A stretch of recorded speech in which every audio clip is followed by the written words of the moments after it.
It is Thursday, July 21st, 2022. This is another edition of Baseball Today presented to you by these guys over at Shady Rays. Not only the best looking shades in the entire business, but when you inevitably lose them or break them, they will replace them. Back with me is my good friend, the former first round pick of the Minnesota Twins. Hit 106 career home runs, including 2 home runs against position players. The one and only Trevor Plouffe. That would make me Chris Rose. We also have producer Dan, who finally made it back from Miami, and intern Sam along for the ride as well. Plouffe, how you doing, brother? See, Rosie, that's quite the intro, man. You forgot greatest recreational ball player in the world right now. Oh, okay. Definitely had to get some practice in yesterday up there in Santa Barbara. But, hey, man, I'm doing great. A lot of great ball going on today. It's not quantity. Yeah. It's quality today. In the second half starts. A lot of good stuff to talk about, man. How you doing? I'm doing great. You know, it's always interesting because the last couple of weeks leading up to the All-Star break, particularly when you talk to ball players, they're like, it is dragging ass. It is taking forever to get to the middle of July. And then once the All-Star break is done, it starts to get real fast because in less than 2 weeks, we've got the conclusion of the trade deadline. And then you've basically got 2 months left in the season. And a 2-month sprint makes it so much fun. So I can't wait to see which teams are wheeling and dealing. I can't wait to see which teams get out of the second half gate in a fast manner. I'm excited.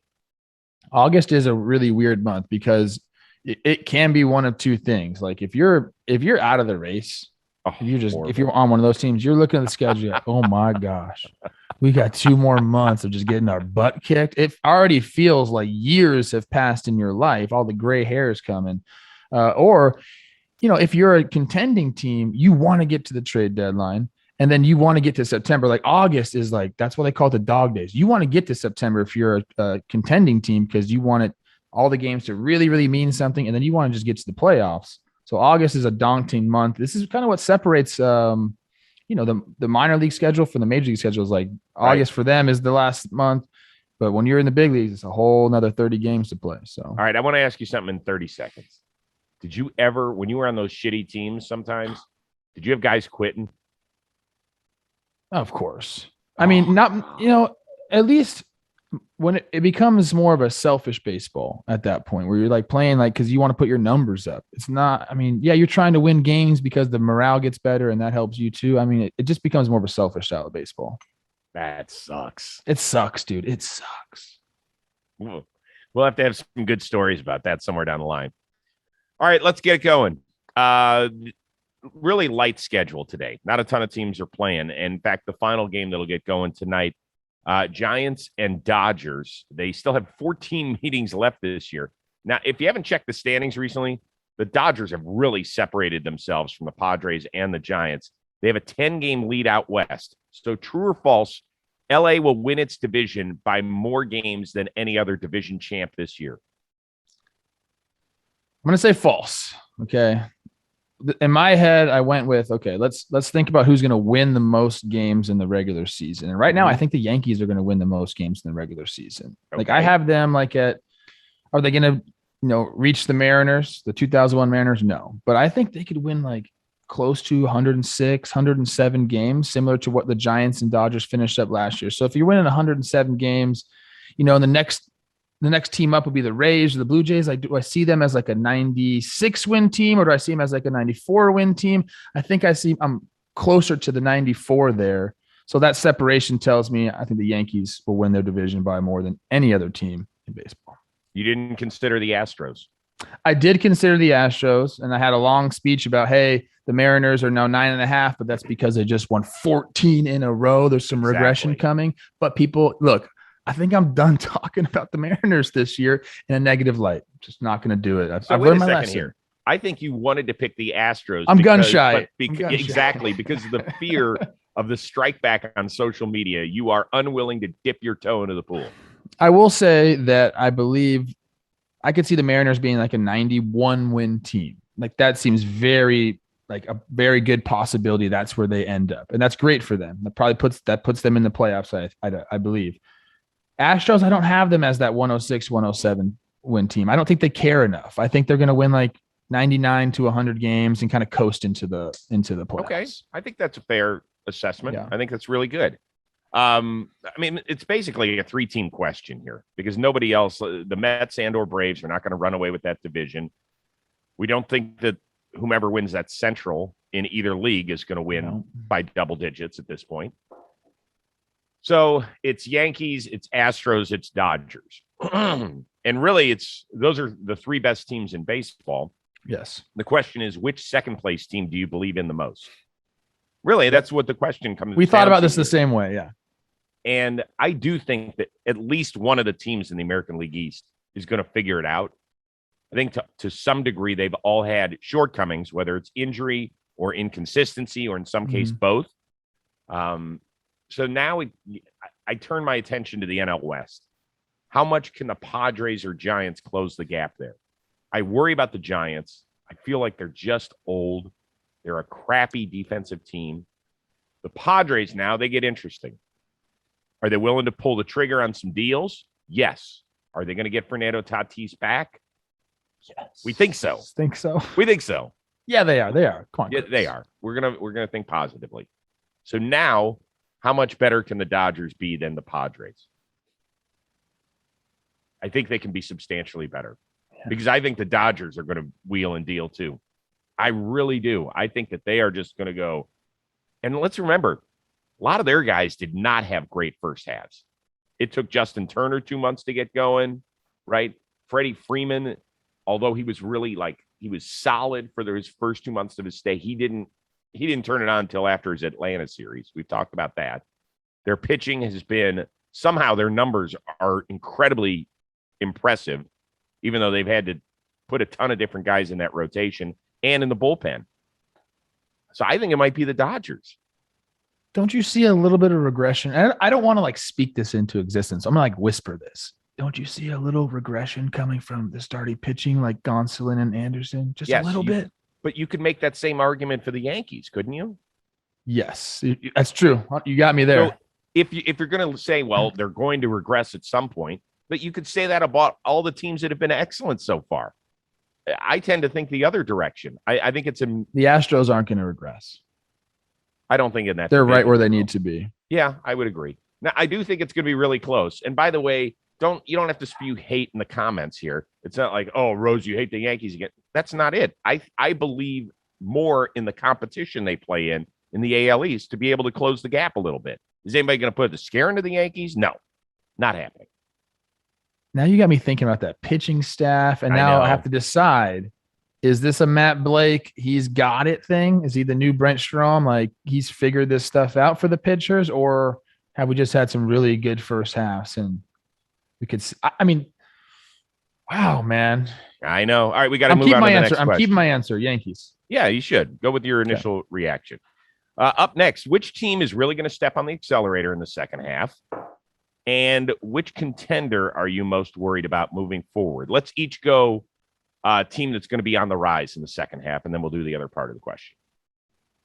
I think it's going to be the Cardinals. We really love their roster, Chris. We go over it all the time. I think that there are some guys even there that we're going to see some positive regression with. Hopefully O'Neal and regression. Yeah, regression to the mean can work both ways. I haven't heard that. Maybe I'm the dummy here. You can have. Yeah, I used to think the same thing you did, and then someone corrected me one time. Really? Yeah. Oh, that's okay. Interesting. We're learning new stuff. I used to say progression to the mean. Wow. Oh my God. Dan Rourke just said, Plouffe, I have heard that. You are correct. We need better sources than that. We need better sources. The guy's working on about 47 minutes sleep after his flight got delayed 19 times from Miami on a certain airline, which I think puts duct tape on their wings. It rhymes with irrit.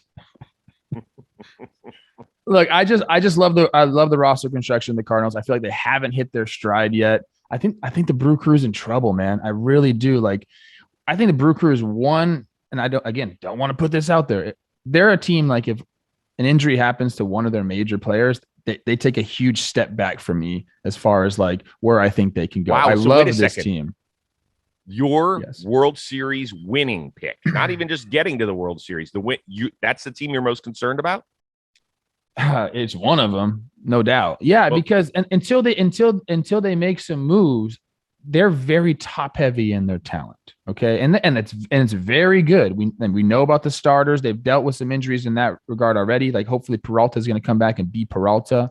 But say like, if Corbin Burns goes down, like that's a huge, and you can say that you can say that about any team, but even if one of the bullpen guys, we've seen Hader, have some tough outings. I don't believe that's going to happen the rest of the year. I'm just saying, like, they're to me like one injury away from being like having a rough second half. The Cardinals, I think, are going to hit the accelerator. I don't know. The Brewers have to add some depth. They have to add some depth come the trade deadline, in my opinion. All right, for me, the team that's going to move forward, the Toronto Blue Jays. I was really disappointed by them in the first half. Even their guys, like even Vlad, who was a starter in the All-Star game, did not have the sort of year that he had where it made him an AL MVP runner-up a season ago. I expect him to be better. I expect Bo Bichette to be better. I expect Teoscar Hernandez to be better. I mean, do we have a sighting of Lourdes Gurriel? That offense has under-delivered. It's underperformed. And the top two guys in the rotation have been phenomenal. Manoah, we saw what he did getting to the All-Star game. Kevin Gossman has earned his dime in his first year north of the border. Ross Stripling has pitched pretty well. But Jose Barrios, hello. Yeah. I expect them to be significantly better. They did get going on a homestand right before the break, and they felt like that was really important. I saw a couple of quotes where guys, veterans in that locker room, they said, we got away from what we were supposed to be at the beginning of the year. And that was a team that was focused on a winning series. So we kind of lost what our eye on the prize was. We feel like maybe we got that back a little bit toward the end. Interesting. That always helps when you just narrow things down and say, okay, let's just go try to win a series. That's what most teams start out the year trying to do. That's the goal. Let's go win series and stack those things on top of each other. I'm looking at the offense right now, Chris. They're doing pretty well. Fourth in all the baseball and OPS plus. I get there's room for improvement. Vladdy's at an 830 OPS. He's more of a 9 guy. I get that. There are some guys that can step up. I think offensively as a whole, like they've been doing well. I would look to the Barrios thing more in that regard. If they can get him going and lengthen the rotational depth, that impacts. That's when you start winning those series. That's when you start sweeping those series. When you got those guys that can take you and you have more than one stopper. If you start to decline a little bit, those are the things that can rack those wins up for you. So I like it. I think there is room for improvement, man. There's no doubt. This roster is one of my favorite rosters in all baseball as well. So was the Brewers your pick that could be going the wrong way, or was it a different team? It was. I didn't want to go both the NL Central, but it kind of makes sense when you think about it. Like I said, I need them to add. I need them to supplement their roster. Okay, and on both sides of the ball. I am wearing a Tampa Bay Rays hat. I have always been a huge Rays fan, and I think what they did when they had 17 guys on the injured list, most in all of baseball, to be in the position where they are, is nothing short of miraculous. And I am probably the idiot here that expects the Rays to not make the playoffs. I don't know how they do it, man. I don't know how they do it. Look at the guys that they've lost, right? They're not like a star-studded offense, but they lost Margot, who was, doing a great job in the late innings earlier this year. They lost Kiermaier, so that's 2/3 of their starting outfield. They lost Kittredge, who was an all-star a year ago. They just continue to lose. Glass now obviously hasn't thrown a pitch. They continue to lose guy after guy. Shane Baz is down now. So it's not a bad one, see, Rosie. It's not a bad one at all. I just have learned over the years to just get out of the way and say Ray's going Ray. Guys. Ray's going Ray. It's they're literally like an octopus that just like tentacle off, another one comes out. Like it's just how it is. Does that really happen with an octopus? I don't really know. I'm not sure, but at least they have 8 of them. So if one gets cut off, Dan proclaims himself to be the smartest guy working on this show. Dan, do we know that if the octopus loses one of its tentacles, that another one grows back? Seems like to me that would be a trait of an octopus, but dude, I could be wrong. Yeah. Honestly, I think that's actually a thing. I'm not like an expert in this field. Me and Dan are in lockstep right now. Yeah, no, I think that is a thing. I'm with you, Plouffe. Intern Sam, you know what your deal is right now. Wake up, get the sleepy head going. Let's find out about the octopi. All right, basically, I agree with you, Chris, on all Yeah. the things you said, but I've just learned to like you can't say these things about the race, and I don't, they're gonna not only punch their ticket, they're gonna win the World Series. Now that I've said this, and mark the tape, they're gonna use it. Okay, third question of the day: which player will hit the reset button and have an all-star type second half? This one to me was pretty easy. I think there's a big glaring one. There's probably more than one, but this one stuck out right away. And it's Ronald Acuna Jr. Ooh. Because, the offense hasn't necessarily been there for him. And really, it's the slugging. And you can go back and say, okay, well, is his ACL fully healed? And you kind of have to think about that. But when you look at what he's done on the base pass, he's already stolen 20 bases. So that tells me that thing's fine. So he's not injured. There's nothing hampering his power at all with his legs. I think that's just going to come. I think that these numbers always figure themselves out by the end of the year with players like this.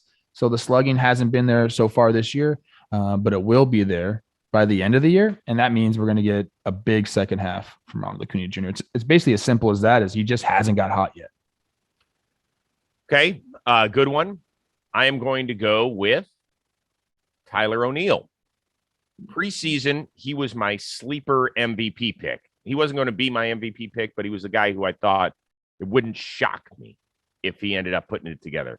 I know it's been an injury-plagued first half. He's played fewer than 50 games. He's got a 650 OPS. He's got an OPS plus of 87, which is substantially below average.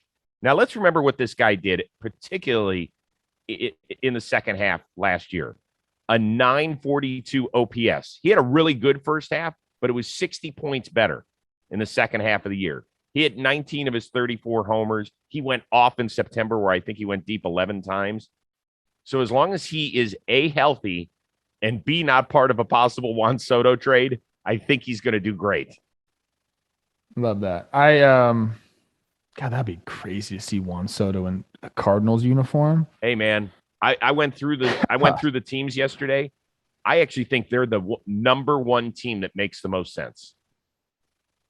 Thinking about Nolan Arenado, Paul Goldschmidt, and Juan Soto hitting together in the same lineup. Just the brains of those guys getting together and just talking ball.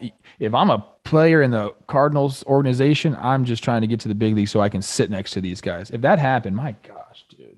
Yeah, that's pretty impressive. And really, the Cardinals have the most, in my opinion, most young talent that is already here in the show that Washington would covet, whether it is an O'Neill, whether it's a Dylan Carlson, whether it's a Nolan Gorman, whether it's a Liberator. All these guys are here already. And so Washington, let's remember, if there is a possible Soto trade, and I know we're getting off on a tangent, but it is the biggest story going in the sport. If there is a possible Soto trade, if you're Washington, you can't just take the top 5 prospects.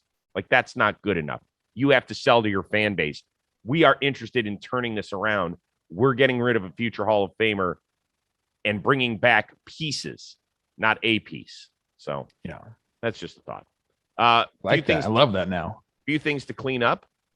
Baseball Phil tweeted that, Rose, you can regress to the mean from wherever you may be, whether it's below average or above average. So the first round pick of the Minnesota Twins is right above positive regression.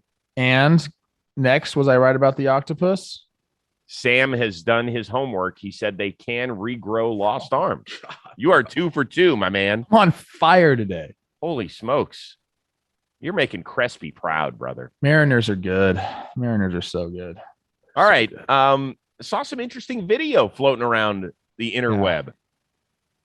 During the All-Star break, the Braves coaching staff was obviously working with Brian Snitker and the NL crew.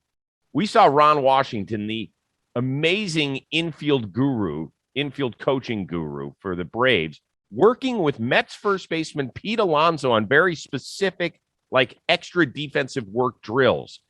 If you were a Braves fan, would you be pissed that Wash was working with the enemy? Why would you be pissed?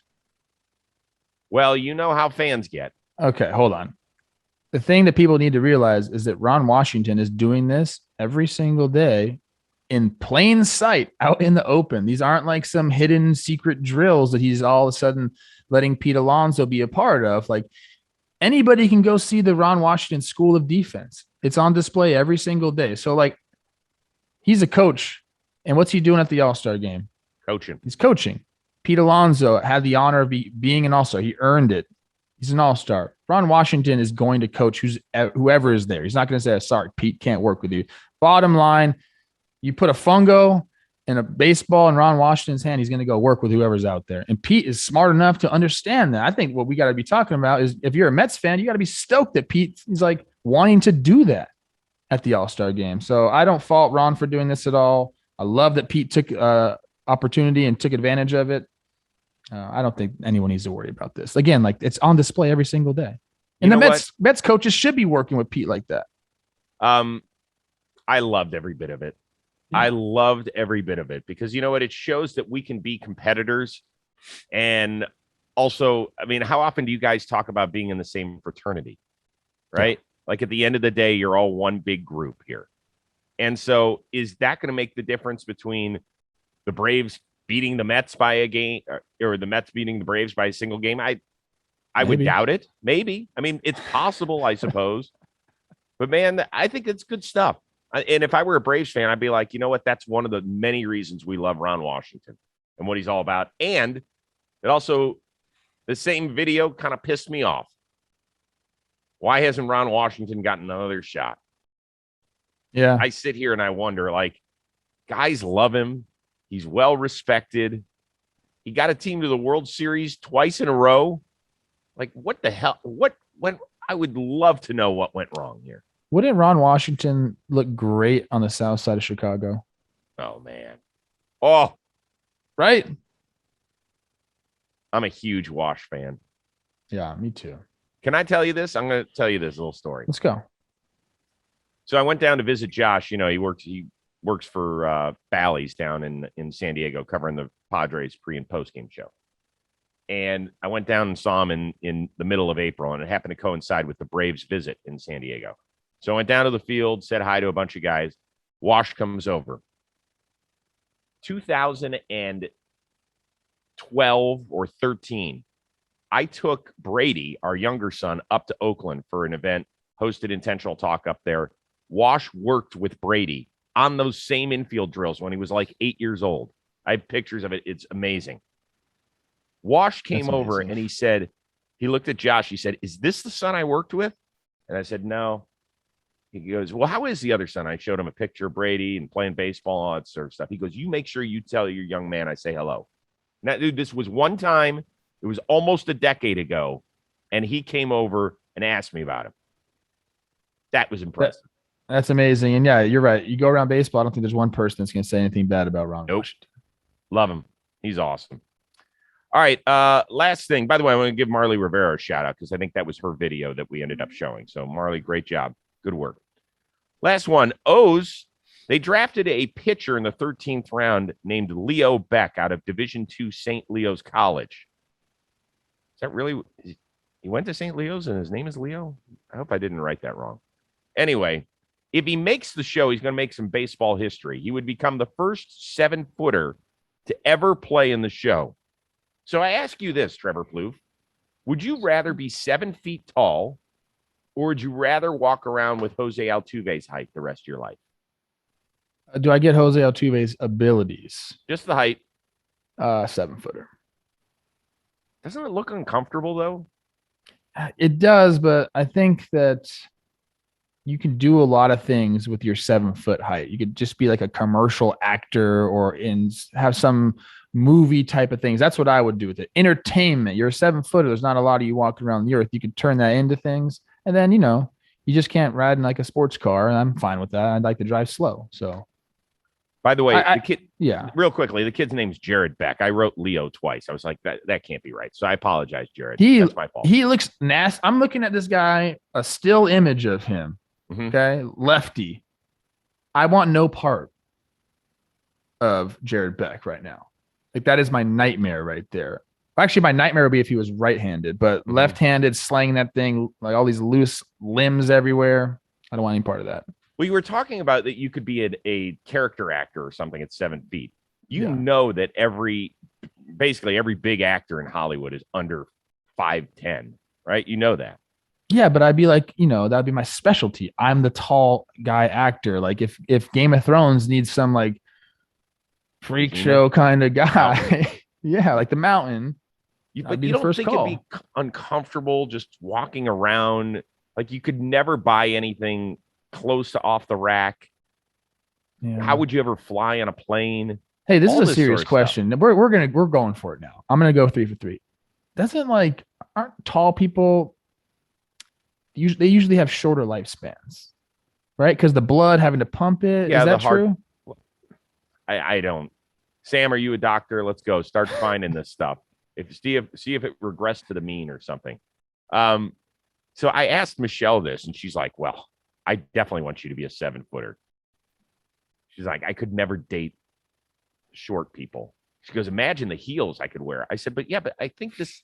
I'm asking what this means for me." She's like, "Well, it doesn't really matter. I want to know what it means for me." I'm like, "Yeah, she doesn't care." Yeah. How would Olivia do? Would she care? What? Olivia's pretty short. Yeah, she's not. She's tall. Like 5'4". Yeah.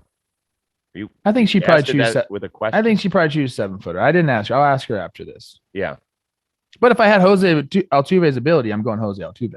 By the way, are we leaving out the obvious part of this discussion? Maybe. 7-footer. Oh, man. What's up, big man? Jeez, bro. No? This is a kid's show. It's a family show. I'm just saying. I mean, that's. I guess it all factors in. We don't know. We don't know. I guess if you're proportionate, Just saying.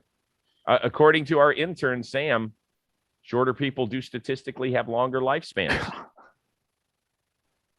My brain's working today, and I got the Wordle. It's a tough Wordle today. I got it today. Oh, I haven't done it yet. We do it. That's the final thing. Stupid word. Stupid word. Yeah, we've gotten a few of those lately. Yeah. All right. What do you have coming up on John Boy?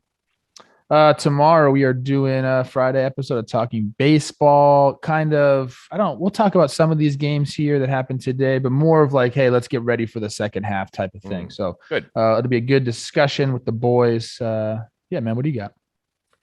Well, the latest episode of the Rose Rotation just dropped earlier on Thursday. It's the one where we don't talk to any guests. We do our second annual Rose Rotation fantasy trade draft show.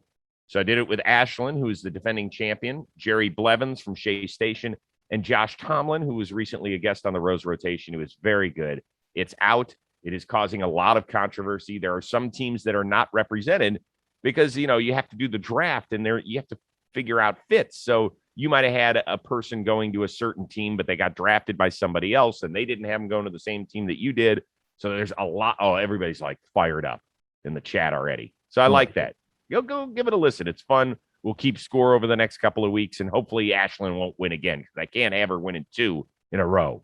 Who got second place last year? I think I did. I was winning until the last 24 hours, and then Alex Anthopoulos went crazy, and she, of course, had everybody being traded to the Braves. It was not that way this year for her, so that was good. You're great. Well, hopefully you get some regression this year, and you get to number 1. And also later today, I am taping an episode with Stephen Brault, who is back in the big leagues with the Chicago Cubs. A lot to discuss, including I think he's got a really interesting mustache. So we'll probably compare his mustache to Brady Rose's. Mustaches are hot right now. Brault in the show. Shout out Zach Short for getting the call back to the Tigers. That a boy. Nice. Good there. Very good. We are back at it again on Friday. So for our amazing producer who arrived safely back in the Northeast, Dan Rourke, and our hard-working summer intern, Sam Singer. You get some check marks by your name today, young man. And Trevor Plouffe. I am Chris Rose. We will see you next time here on Baseball Today, presented to you by Shady Rays.